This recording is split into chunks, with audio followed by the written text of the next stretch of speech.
আমার নাম প্রফেসর মোহাম্মদ রুবেদ আমিন। আমি মেডিসিনের প্রফেসর, সিনিয়র কনসালটেন্ট হিসেবে এখানে কাজ করছি। বর্তমানে আমি অবস্থান হচ্ছে স্বাস্থ্য অধিদপ্তরের অসংক্রামক রোগ বিভাগের লাইন ডাইরেক্টর হিসেবে। আজকে আমি আপনাদের সামনে খুব সহজ একটা বিষয় নিয়ে আলোচনা করব। এটা হচ্ছে বর্তমান সময়ে ফ্লু অথবা ভাইরাল ইলনেসগুলো, বিশেষ করে জ্বর সমস্যা। এই সিজন যখন চেঞ্জ হয় তখন অনেকেরই কিন্তু জ্বর আসে। আমরা আসলে শঙ্কিত থাকি এটা কেন হচ্ছে, কি কারণে হচ্ছে, কোনো খারাপ কিছু রয়ে গেল কিনা। কিন্তু মূলত আমাদের দেশে যখন গরম পড়া শুরু হয় এপ্রিল থেকে শুরু করে প্রায় সেপ্টেম্বর পর্যন্ত সিজনের সময় কিন্তু সেটাই, অর্থাৎ যেটাকে সিজনাল ফ্লু বলে।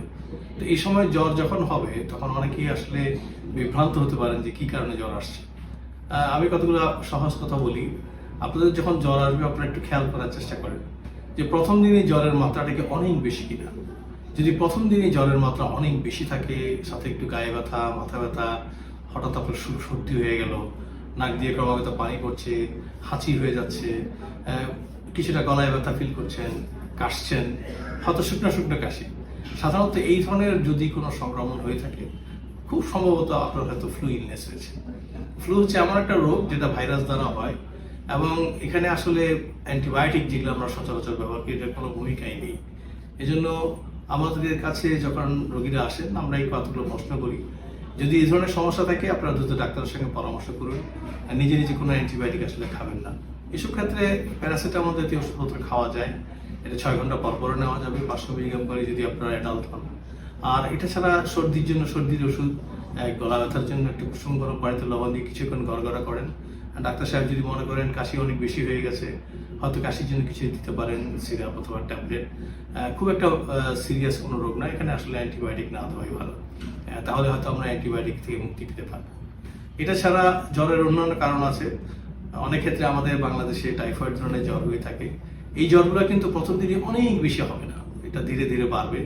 প্রথম হয়তো 100, তারপরে 102, 3। এই যে ধীরে ধীরে বেড়ে যাচ্ছে জ্বর, সাথে অন্যান্য জিনিস থাকতে পারে, পেটে সমস্যা হতে পারে, কারো হয়তো পেটে ব্যথা, একটু বমি। তখন কিন্তু 7 দিন পার হয়ে গেলে অনেকেই কিন্তু আমরা চিন্তাই করতে পারি যে তার হয়তো টাইফয়েড হয়েছে কিনা। সাধারণত ভাইরাস জ্বরগুলো 5 থেকে 7 দিনের বেশি থাকে না। এই জন্য প্রথম 5 দিন 7 দিনে অযথা অ্যান্টিবায়োটিক খাওয়া অথবা নিজে নিজে ওষুধ খাওয়ার কোনো ভূমিকাই কিন্তু নেই।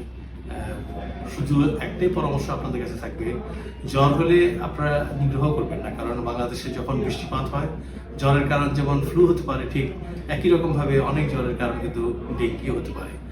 এটা ছাড়া আমাদের বাংলাদেশে কিন্তু চিকেনগুনিয়া একটা জ্বর ছিল, তারও কিন্তু প্রকার ছিল।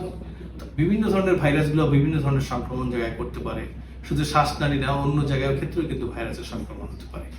সুতরাং এটাকে অবহেলা করবেন না। যখনই জ্বর আসবে ডাক্তারের সঙ্গে পরামর্শ নিন, সাধারণ কিছু ওষুধপত্র দিকে খান। যদি জ্বর 2 থেকে 3 দিনও না কমেছে ডাক্তার সাহেব যা বলে তা করুন। কিছু হয়তো টেস্ট উনি করতে পারেন, ওইসব টেস্টের পরে সাময়িক কিছু ওষুধ দিলে 5 থেকে 7 দিনের ভিতরে আপনি সেরে যাবেন। সাধারণত ফ্লু জ্বর অথবা ভাইরাস জনিত জ্বরে 5 থেকে 7 দিনের বেশি কখনো এক্সটেনশন করে না। সুতরাং ভালো থাকুন, সুস্থ থাকুন, ডাক্তারের পরামর্শ নিন।